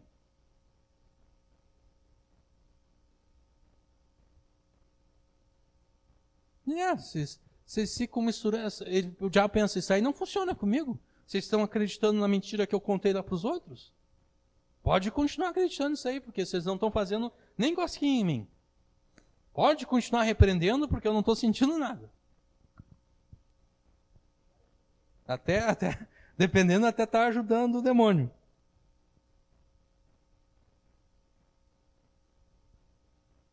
Nós não devemos confiar em métodos ou estratégias humanas para derrotar o diabo, mas apenas no poder de Deus que se manifestou em Jesus e que se manifesta em nós. O diabo não tem medo de você. O diabo não tem medo de você, dos seus méritos, da sua justiça própria, da sua pretensa bondade e das suas próprias mentiras que ele disfarça de revelações extra-bíblicas e antibíblicas. Mas o diabo teme e treme do poder de Deus, e é por isso que você somente será capaz de derrotar o diabo na sua vida se você estiver usando o poder de Deus como a sua armadura espiritual. E é por isso que você deve tomar sobre si toda a armadura de Deus, para que você possa resistir no dia mal, e depois de ter feito tudo no dia mal, ainda assim permanecer firme, que é aquilo que o versículo 13 diz. Todos os dias nós somos atacados pelo diabo. Mas o dia mal é aquele em que o diabo tirou para cuidar de nós só. Antes ele estava cuidando do mundo. Mas quando vem um dia mau sobre nós, é porque o diabo deixou de cuidar do mundo e disse, não, hoje eu vou focar só no João Mateus. E esse hoje não necessariamente é um dia, pode ser um dia, uma semana, um mês, um ano, tanto faz. O diabo diz, não, a partir de agora eu vou focar o meu foco vai estar no João. Esse é o dia mau. O dia mau são aqueles períodos da vida que parece que Deus se esqueceu de nós. O dia mau são aqueles períodos da vida em que tudo dá errado. E mesmo aquelas coisas que pareciam estar dando certo antes, dão errado também. As coisas estavam tudo encaminhadas, estava tudo certinho, a tua vida estava maravilhosa, estava tudo andando como deveria de andar, e de repente, dá tudo errado. E por mais que nós oremos e busquemos a Deus, nós não recebemos ajuda e nem livramento algum. O dia mau de Jó aconteceu quando ele perdeu todos os seus bens, todos os seus filhos, a sua saúde. O diabo, ele não atacou o Jó simplesmente para que ele ficasse pobre. Ele não atacou o Jó simplesmente, ele não matou os filhos de Jó para que Jó ficasse depressivo. Ele não matou, ele não atingiu a saúde de Jó para que ele ficasse doente. O objetivo do diabo não era tornar Jó pobre, depressivo e doente. Porque muitas vezes é isso que se ensina.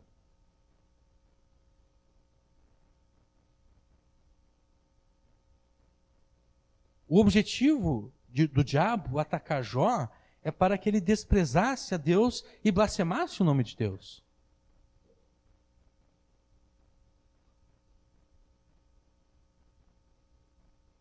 É para que, se Jó tivesse vivido depois de Jesus, é para que Jó negasse a Jesus.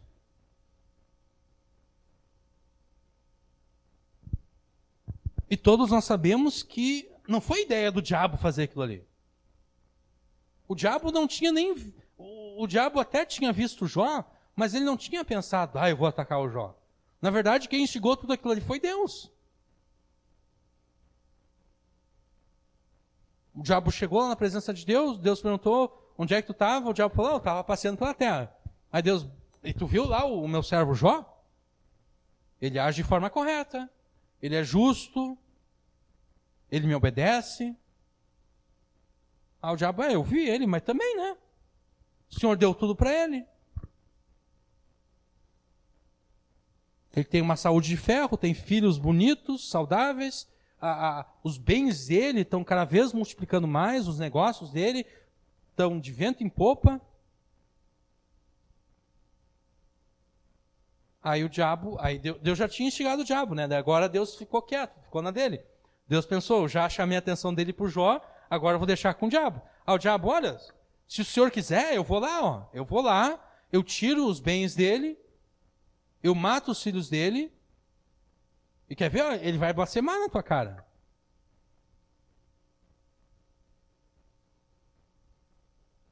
E a forma como o diabo fala para Deus,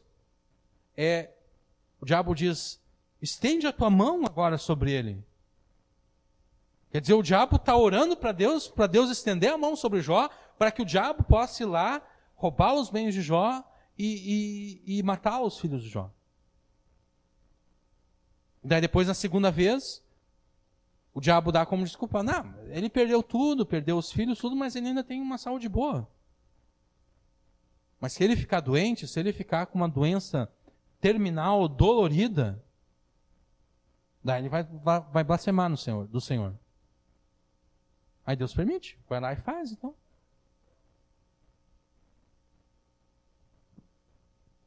Todos nós sabemos que quem instigou o diabo a ir atrás de Jó foi o próprio Deus. Isso quer dizer que todas as vezes que o diabo nos ataca de forma pesada, esse ataque ocorreu pela vontade de Deus. Quando tudo começa a dar errado na nossa vida, a gente pode começar a desconfiar, Poxa vida, será que o diabo não apareceu lá no céu? E daí Deus disse, tu observou o meu servo Pablo, por exemplo, só para usar como exemplo? Como ele é temente a Deus e obedece tudo, aí o diabo diz, também, né? O Senhor está fazendo tudo por ele, mas deixa eu chegar nele e colocar umas dificuldades, vamos ver se ele não blasfema na cara do Senhor também. A gente pode começar a desconfiar quando essas coisas acontecem. Aconteceu com Jó, por que não vai acontecer com a gente? A menos que a gente conscientemente saiba que a gente de fato não é temente a Deus. A gente sabe que a nossa espiritualidade é só uma espiritualidade de fachada, hipócrita. Aí de fato a gente não precisa desconfiar, porque a gente pensa, não, Deus está vendo que eu sou hipócrita, Deus nunca ia chamar a atenção do diabo para mim, porque ele sabe que eu não obedeço ele de fato. Mas se a gente procura viver a vida de forma correta, de acordo com a vontade de Deus, a gente até pode desconfiar, poxa vida, será que Deus não teve aquele mesmo diálogo com o diabo? Será que hoje de manhã Deus não teve esse diálogo com o diabo acerca de mim?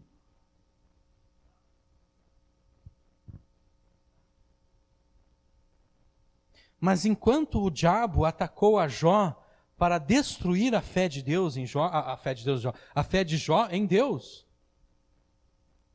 que a destruição ia se mostrar na blasfêmia, ele vai blasfemar na tua face, Deus usou o ataque do diabo para fortalecer a fé de Jó.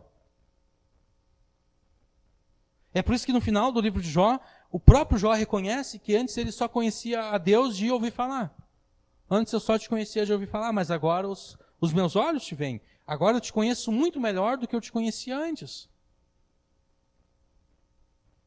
Então, parafraseando aquilo que José falou para os seus irmãos, o diabo intentou o mal para fazer o mal para Jó de fato. Mas Deus usou aquele mal para fazer o bem. E é isso que Deus tem para nós, quando pela sua vontade o diabo nos ataca pesadamente. Eu não estou dizendo aqui que a gente não pode repreender o diabo. Eu não estou dizendo isso. Mas o propósito de Deus é esse. Porque para Jó, ainda que ele repreendesse o diabo, ainda que ele repreendesse aquela doença, a doença não ia passar. A doença só iria passar depois que Deus atingisse o propósito que Deus tinha para Jó. Porque até então, Jó era justo. Mas ele estava dizendo, eu sou justo e Deus não é justo ao fazer isso comigo. Jó tinha um pouco de orgulho no coração dele. Ele de fato era um homem justo, mas ele achava que só pelo fato dele ser justo, Deus não poderia fazer o mal contra ele.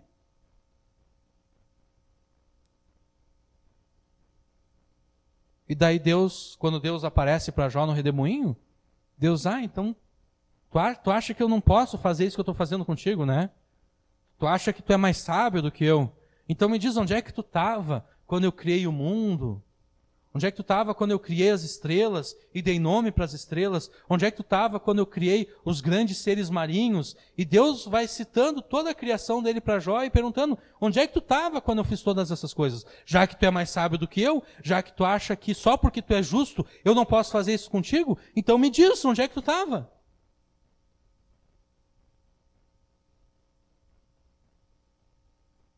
Até que Jó percebe que, embora ele fosse justo e correto, ele não poderia olhar para Deus e dizer, o Senhor não pode fazer isso comigo.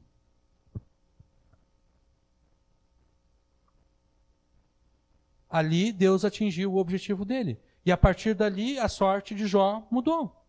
Ele orou pelos seus amigos, Deus abençoou ele, Deus curou ele. De alguma forma, ele recuperou o dobro. Ele tinha um certo número de bens, ele agora tem o dobro, e ele teve outros 10 filhos.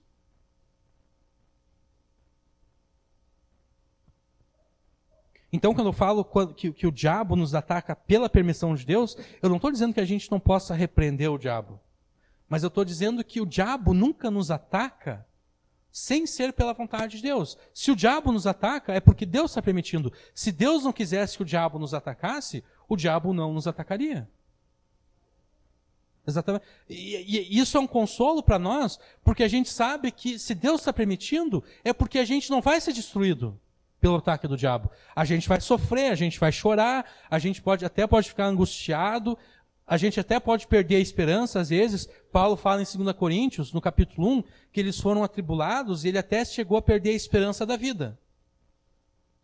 Mas se a pessoa permanecer firme em Deus, se a pessoa lutar contra o diabo usando a armadura de Deus, no fim ela vai prevalecer, no fim ela vai vencer o diabo. E Deus vai atingir o propósito pelo qual ele permitiu aquele ataque.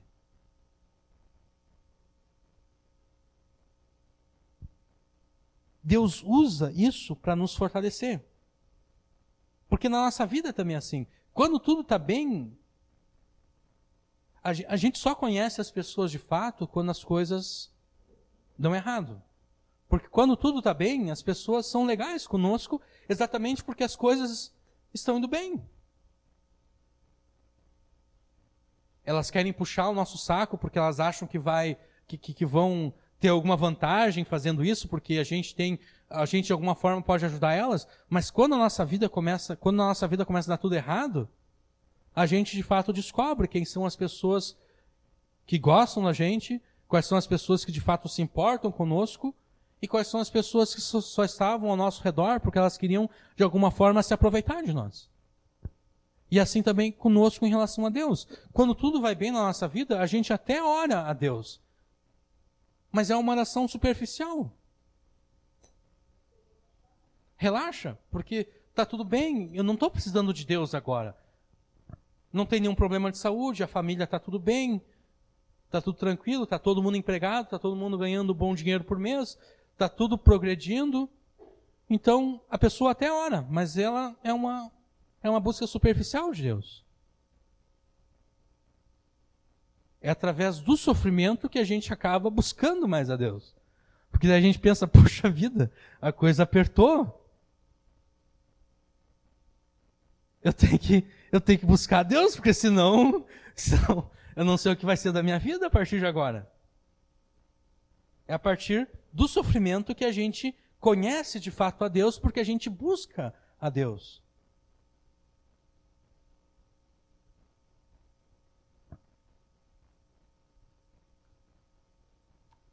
Ainda que o dia mau perdure por algum tempo na nossa vida, se nós tomarmos sobre nós a armadura de Deus, mesmo em meio a todo esse sofrimento, nós estaremos firmes na nossa fé e na nossa esperança. E, em alguns casos, às vezes, o dia mau dura a vida inteira da pessoa. Não de todos, mas de alguns. Por exemplo, tem o Salmo 88, vocês podem ler em casa. Eu não vou ler aqui porque a gente já está adiantado, ainda falta muita coisa aqui para tratar. Mas no Salmo 88, o salmista está dizendo que desde a mocidade dele, até aquele momento, ele está enfrentando dificuldades e Deus não ajuda ele. Ele clama a Deus e Deus não ajuda ele. E normalmente os salmos de sofrimento, o salmista começa falando acerca do sofrimento dele, e daí da metade para o final do salmo, a fé dele é renovada, e daí ele começa a falar acerca da vitória que Deus vai conceder para ele. Mas esse Salmo 88 é diferente. Todo ele está falando acerca do desespero, e no final do salmo, ele diz, o Senhor afastou de mim todos os meus amigos, e os únicos amigos que eu tenho são as trevas. Ponto final. Acaba o salmo. No caso desse salmista, aparentemente o dia mau na vida dele durou a vida inteira dele.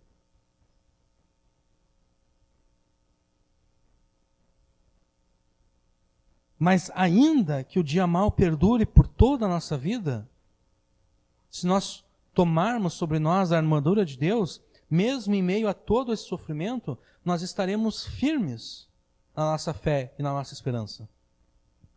E essa possibilidade de sofrer a vida inteira, de passar, de o dia mau durar toda a nossa vida, essa possibilidade não deve nos trazer tristeza, mas felicidade e esperança. Porque Jesus disse, bem-aventurados sois quando vos insultarem, perseguirem, mentindo, disserem todo mal contra vós, por minha causa, alegrai-vos, exultai, pois a vossa recompensa no céu é grande, porque assim perseguiram os profetas que viram antes de vós. E o escritor de Hebreus diz, e que mais direi? Pois me faltará o tempo de eu falar de Gideão, de Baraque, de Sansão, de Jefté, de Davi, de Samuel e dos profetas. Estes, por meio da fé, venceram reinos, praticaram a justiça, alcançaram promessas, fecharam a boca dos leões, apagaram a força do fogo, escaparam do fio da espada, da fraqueza tiraram força, tornaram-se poderosos na guerra, puseram em fuga os exércitos estrangeiros. Até aqui é só vitória, mas a partir de agora é derrota. Algumas mulheres receberam pela ressurreição os seus mortos. O que esse versículo quer dizer? Algumas mulheres perderam os seus maridos, e a esperança delas agora estava na ressurreição dos mortos. Algumas mulheres de fé no Antigo Testamento perderam os seus maridos. Alguns foram torturados e não aceitaram ser livrados para alcançar uma melhor ressurreição. E outros experimentaram zombaria e espancamentos, correntes e prisões. Foram apedrejados e provados, cerrados ao meio. O profeta Isaías, não está no livro dele, obviamente, mas ele morreu cerrado ao meio. Foram cerrados ao meio, morreram ao fio da espada, andaram vestidos de peles de ovelhas e de cabras, necessitados, aflitos e maltratados. O mundo não era digno dessas pessoas. Andaram vagando por desertos e montes, por cavernas e buracos da terra. E todos eles receberam um testemunho de que tinham fé, diz o escritor de Hebreus. A recompensa daqueles que sofrem mais, a recompensa eterna é maior.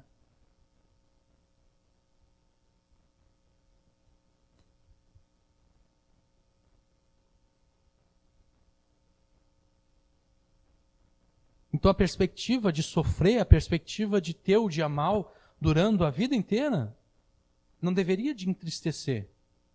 Deveria de alegrar, porque como Jesus disse, grande é o vosso galardão no reino dos céus. Enquanto aqueles que não sofreram nada nesse mundo pela sua fé em Jesus, eles vão estar nos céus, eles vão receber galardões pelas coisas que eles fizeram, mas não vai ser tão grande os galardões quanto aqueles que sofreram. Quer dizer, Deus é justo. Deus faz com que alguns sofram e outros não. Mas aqueles que sofrem vão ter galardões maiores para sempre, por toda a eternidade. Aqueles que não sofreram, eles vão ter galardões, mas não tão grandes assim.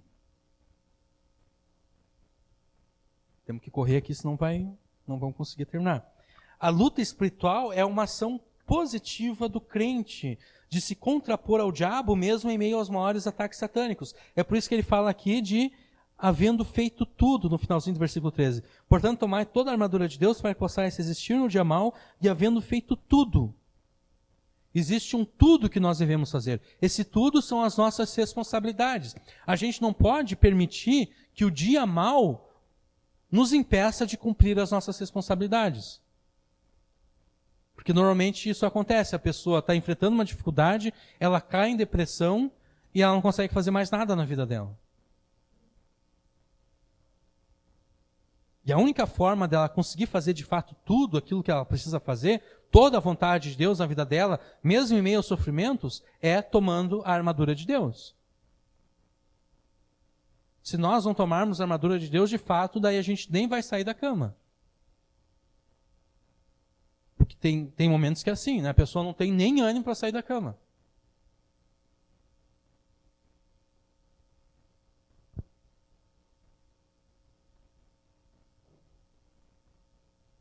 Você não pode fugir dessa luta. Se você fugir dessa luta, você já foi derrotado. Se você fugir da luta, você já morreu. Fugir da luta é igual à morte, porque aquele que foge da luta é porque negou a Jesus. Quem foge da luta é porque se aliou ao diabo, se tornou um aliado do diabo.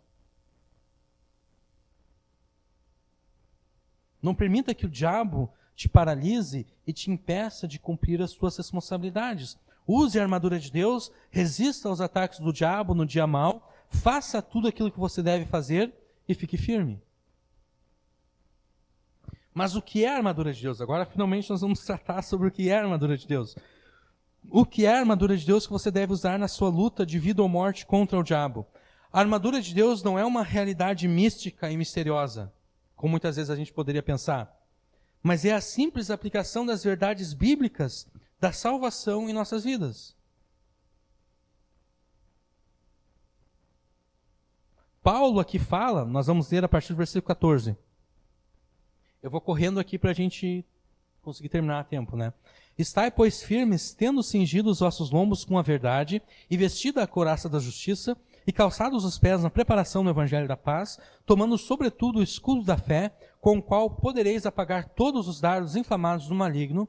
Tomai também o capacete da salvação e a espada do Espírito, que é a palavra de Deus, orando em todo o tempo, com toda oração e súplica no Espírito, e vigiando nisso com toda perseverança e súplica por todos os santos, e por mim, para que me seja dado no abrir da minha boca a palavra com confiança para fazer notório o mistério do evangelho, pelo qual sou embaixador em cadeias, para que possa falar dele livremente como me convém falar. Paulo aqui, ele lista as várias peças da armadura. Ele classifica elas da seguinte forma: o cinturão da verdade, a couraça da justiça, o calçado da preparação do evangelho da paz, o escudo da fé, o capacete da salvação, a espada do Espírito, que é a palavra de Deus, e a oração contínua por todos os santos e por aqueles que pregam a palavra de Deus. A palavra de Deus deve ser o nosso cinturão. Nós não usamos cinturão hoje em dia, mas eu estou usando, por exemplo, uma cinta nessa calça aqui. Porque se eu não uso a cinta, dependendo de como eu me mexo aqui, a calça começa a cair. E naquela época, eles não usavam calças, né? Naquela época, eles usavam túnicas, quer dizer, eram tipo um vestido. Imagina, tu tá lutando com um vestido solto. Então tu precisa de um cinturão, tu precisa de uma coisa que prenda aquilo ali no teu corpo. A verdade de Deus deve ser o nosso cinturão. Nós devemos lutar pela verdade e devemos manter a verdade nos nossos corações e falar da verdade a todas as pessoas, porque Deus ama a verdade no íntimo.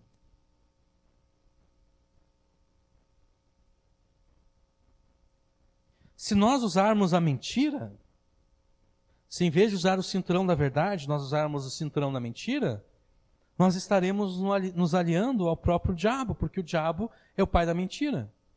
A mentira do diabo somente pode ser derrotada pela verdade de Deus. E pela verdade de Deus vivida de forma honesta por nós. Nós devemos nos despir da mentira para usar a verdade em nossas vidas como um cinturão. A justiça deve ser a nossa couraça. Couraça é aquela parte da armadura que vem aqui na frente e protege a parte da frente do corpo. A justiça deve ser a nossa couraça, não porque nós confiamos na nossa pretensa bondade, mas porque pela graça de Deus nós praticamos as obras justas e boas que Deus preparou para nós. Se pela fé em Jesus o próprio Deus nos declarou justos, então nós devemos viver segundo a justiça de Jesus e a altura da justiça de Jesus. Nós devemos imitar a Jesus. Jesus foi justo, nós devemos imitar a justiça de Jesus em nossas vidas. Como nós vamos desfazer as injustiças do diabo se nós mesmos somos os primeiros a praticar a injustiça?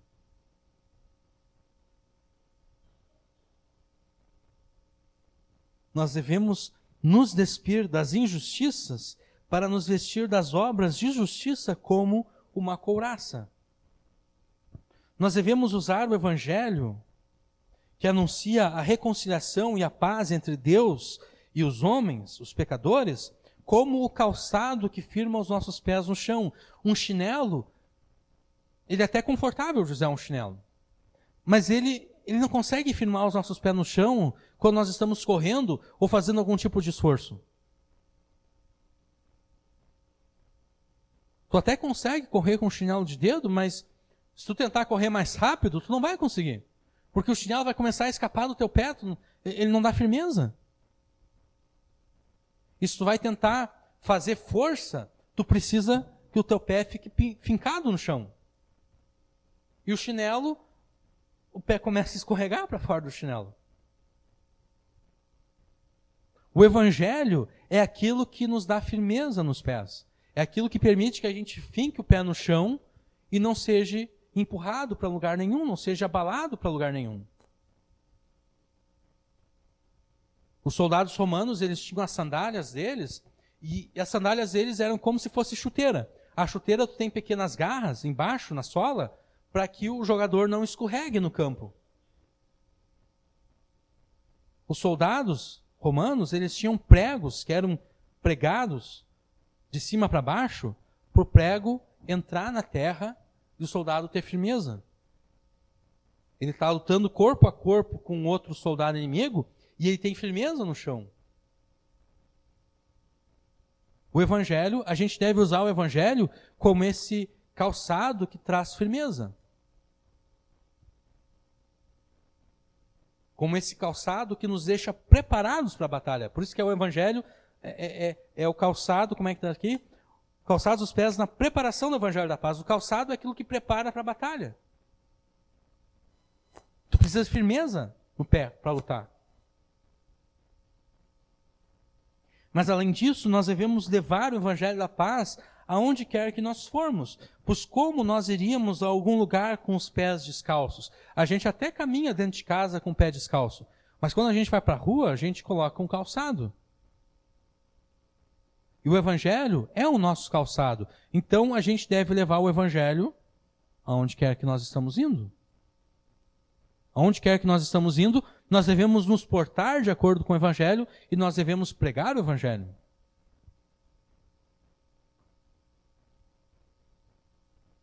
A fé em Deus é o escudo que nos protege de todos os ataques satânicos, mesmo aqueles que são inflamados pelo fogo do inferno, que pretendem nos destruir completamente.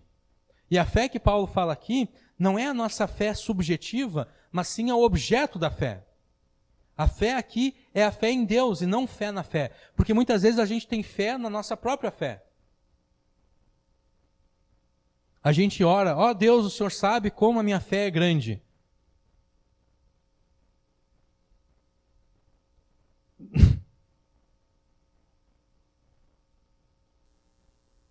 Quem fala acerca da sua grande fé é porque tem uma fé pequena ou talvez fé nenhuma. A fé verdadeira não se acha grande. Porque a fé verdadeira não confia em si. A fé que se acha grande está confiando em si mesmo. Ela diz, a minha fé é grande.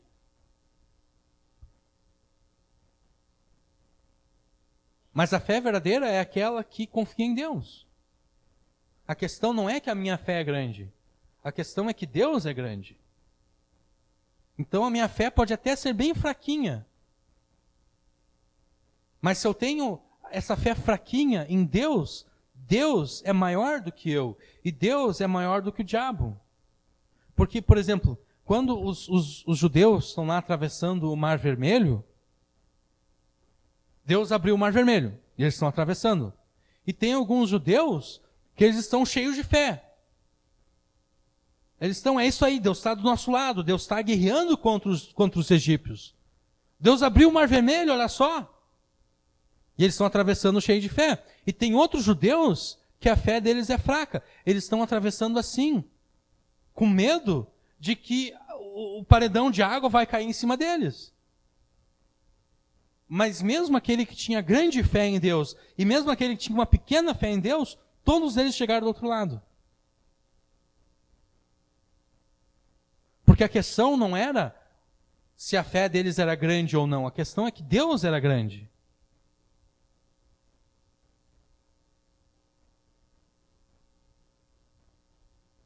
A verdadeira fé, a fé que de fato é grande, a fé que de fato Deus gosta, é aquela que reconhece a sua própria incredulidade. Como aquele homem que pede para Jesus curar o seu filho, depois os discípulos não terem conseguido expulsar o demônio, aí Jesus diz, olha, tudo é possível ao que crê. Aí o homem diz, eu creio. Mas ajuda a minha incredulidade, quer dizer, eu creio, mas eu sei que eu não estou crendo também. Eu creio, mas eu sei que a minha fé é falha. Eu sei que muitas vezes eu estou crendo e daqui a pouco eu começo a duvidar. Essa é a fé que Deus gosta, porque é a fé que de fato é sincera. Agora, de nada adianta o meu coração ser incrédulo e eu aqui ficar orando para Deus dizendo, Senhor, o Senhor sabe como a minha fé é grande. Deus diz, é mesmo, a tua fé é grande? Tem certeza que a tua fé é grande? Tu já examinou o teu coração para ver se a tua fé é grande mesmo?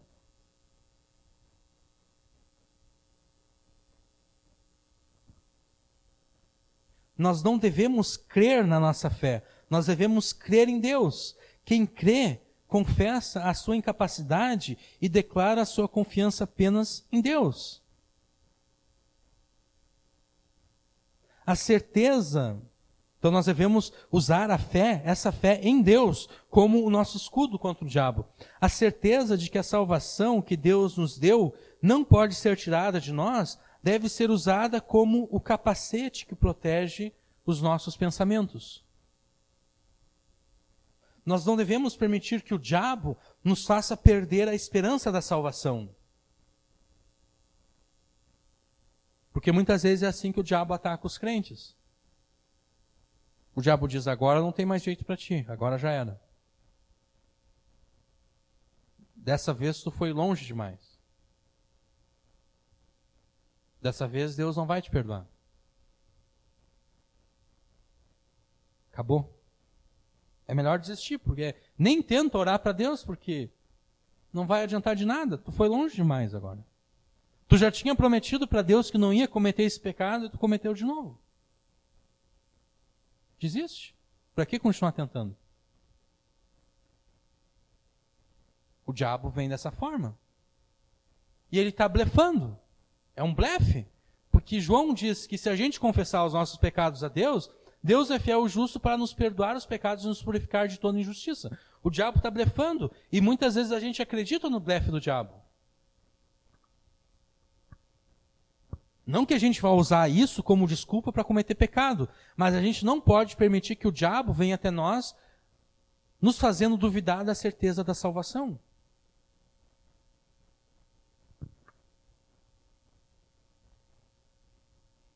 A esperança da salvação nos ajuda a superar todos os traumas e sofrimentos. Ainda que a pessoa sofra, ela tem a certeza da salvação. Então nós devemos usar a salvação como um capacete que protege os nossos pensamentos. A palavra de Deus deve ser usada para desmascarar as mentiras do diabo, do mesmo modo que uma espada é usada para destruir os inimigos no campo de batalha. Da mesma forma que um guerreiro usa a espada para acabar com seus inimigos, para cortar os seus inimigos no meio, nós devemos usar a palavra de Deus para cortar as mentiras do diabo no meio, para destruir as mentiras do diabo. Assim como Jesus usou a palavra de Deus para desfazer os enganos do diabo, assim também nós devemos fazer em nossas vidas. E não existe outra palavra que derrote o diabo além da palavra de Deus.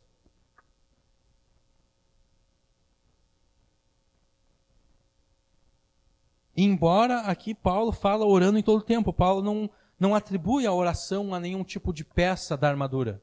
Mas ainda assim, a oração, sem a oração, os crentes estão condenados a definhar espiritualmente e a finalmente morrer. Nós devemos orar por nós mesmos, pela nossa família, pelos irmãos, pela nossa igreja, pela igreja em todo o mundo, pelo nosso pastor e por todos aqueles que pregam a palavra de Deus no mundo todo. É o que Paulo fala aqui, orando em todo o tempo, com toda oração e súplica no Espírito, vigiando nisso com toda perseverança e súplica por todos os santos e por mim, para que me seja dada no abrir da minha boca a palavra com confiança para fazer notório o mistério do Evangelho. Nós devemos orar conforme o Espírito Santo e a palavra de Deus nos ensinam, com toda a perseverança e súplica diante de Deus. O poder de Deus com o qual nós devemos nos armar contra o diabo está na verdade, na justiça, no evangelho da paz, na fé, na salvação, na palavra de Deus e na oração. É através da verdade, da justiça, do evangelho da paz, da fé, da salvação, da palavra de Deus e da oração que nós nos fortalecemos em Deus. É através da verdade, da justiça, do evangelho da paz, do evangelho da paz, da fé, da salvação, da palavra de Deus e da oração que nós nos fortalecemos contra o diabo. E é através dessas coisas que nós vencemos o diabo. É através dessas coisas que nós resistimos ao diabo no dia mau. É através dessas coisas que nós cumprimos as nossas responsabilidades quando, por nós mesmos, tudo aquilo que a gente queria fazer era ficar deitado na cama o dia inteiro.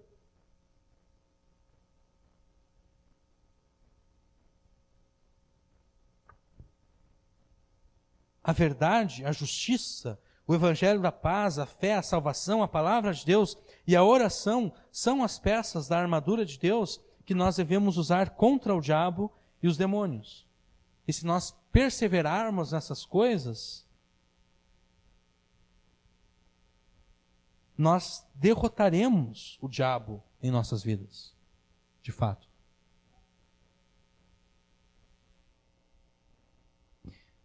Mas a gente não deve se descuidar, porque a vitória final sobre o diabo só vai acontecer na volta de Jesus. Isso quer dizer que depois de nós termos derrotado o diabo nas nossas vidas no dia de hoje, amanhã a guerra continua.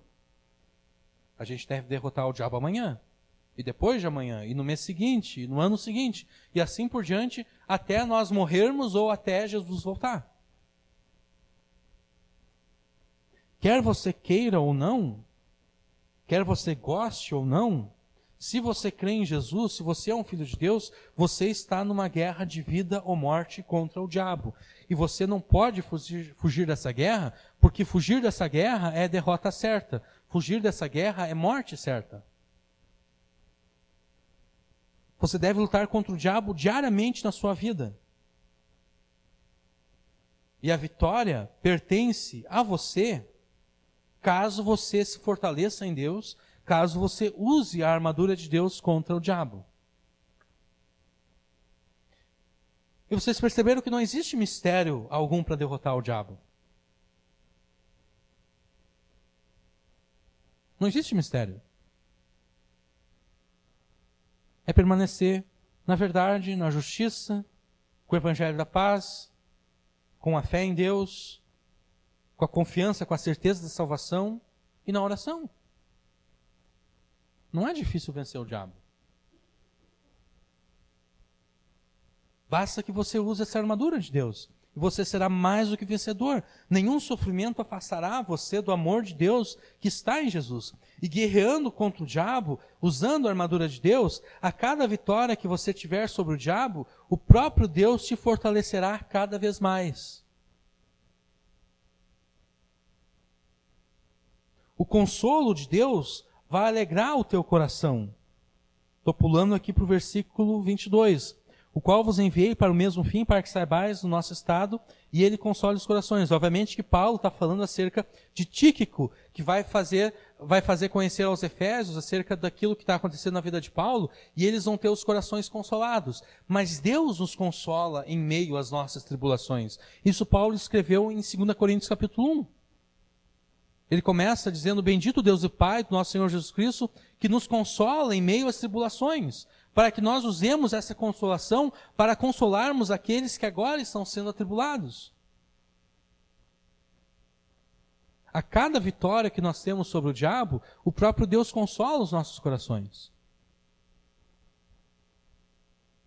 A paz de Deus, que excede todo entendimento, acalma os nossos pensamentos. Versículo 23. Paz seja com os irmãos.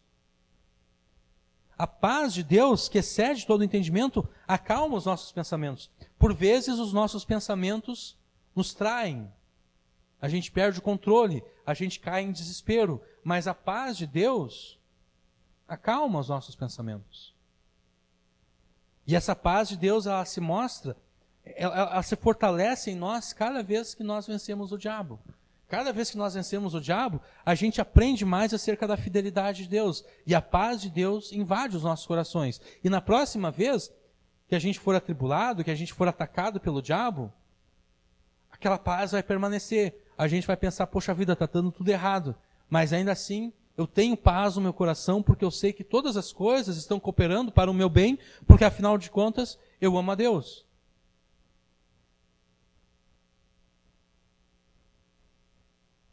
E ele continua: paz seja com os irmãos e amor com fé. O amor de Deus é cada vez mais derramado em nossos corações pelo Espírito.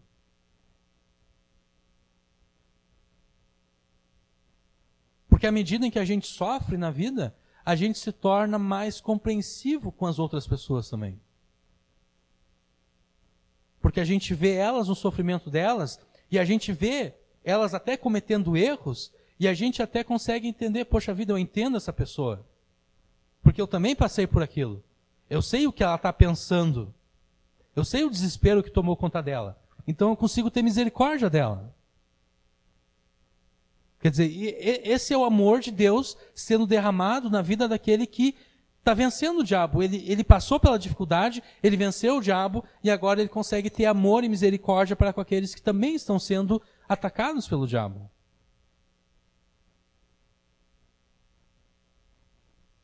E a nossa fé em Deus, Paulo diz aqui, amor com fé da parte de Deus Pai e do Senhor Jesus Cristo. A nossa fé em Deus é cada vez mais fortalecida também.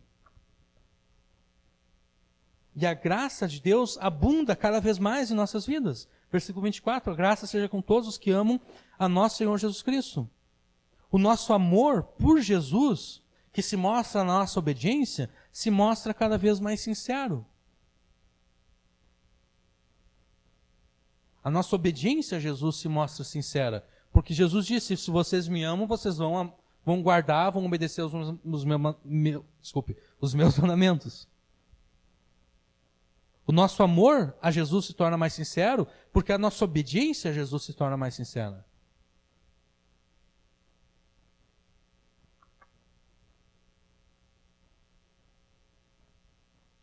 Você não quer ser espiritualmente ferido e morto pelo diabo? Então lute contra o diabo usando a armadura de Deus. Porque você está numa luta mortal contra o diabo e não tem como fugir dela. A única forma de sair vitorioso dessa luta é se revestindo da armadura de Deus e assim permanecer firme na fé. Então, revista-se da armadura de Deus. Firme-se contra o diabo. E assim, a cada vitória contra o diabo, você estará mais forte ainda.